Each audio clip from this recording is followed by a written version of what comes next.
আসসালামু আলাইকুম সবাইকে।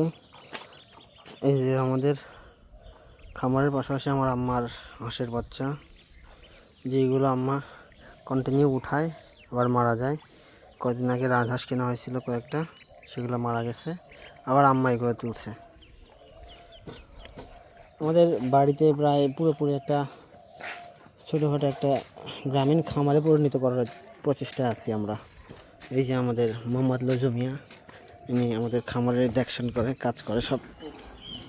এই যে গরুকে খড় কাটা দেওয়া হয়েছে, তো খড় কাটা দেওয়াটাই সবচেয়ে ভালো, দিলে গরু নষ্টও কম করে, খায়ও ভালো। তালা মারা সবসময় তালা মারা থাও না, তালা মারা না থাকলে কি মানুষ ঢোকে না?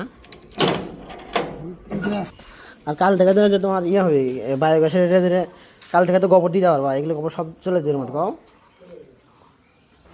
ভালো হয়।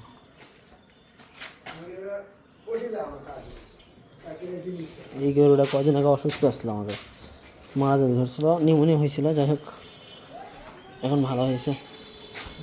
এই গরুগুলো আমরা কোরবানিতে ছাড়বো, যদিও এগুলো দেশি গরু কিনছি, কারণ দেশি গরু একটু অসুস্থ কম হয়, তো প্রথম শুরু করছি আমরা খামার দিয়ে। তো আপনারা যারা খামার শুরু করবেন অবশ্যই তারা দেশি গরুই কিনে শুরু করবেন, পরবর্তীতে এটা অভিজ্ঞতা যখন হয়ে যাবে তখন আপনারা বিদেশি গরু কিনবেন।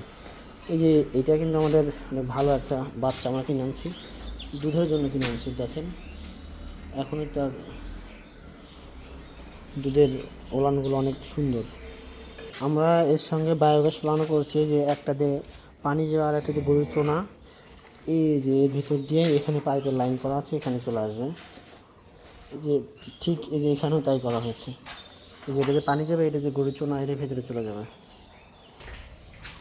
এই যে এইটাতে গ্যাস বের হয়ে রান্নার কাজে ইউজ হবে, এবং এইটাতে জেনারেটর চলবে, যেটাতে 6 ঘন্টা জেনারেটর চলবে।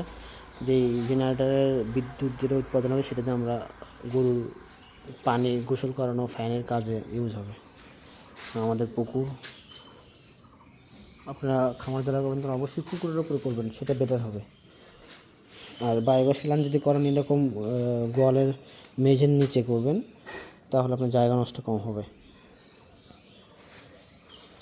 এই যে ঘাস কেটে আনা হয়েছে।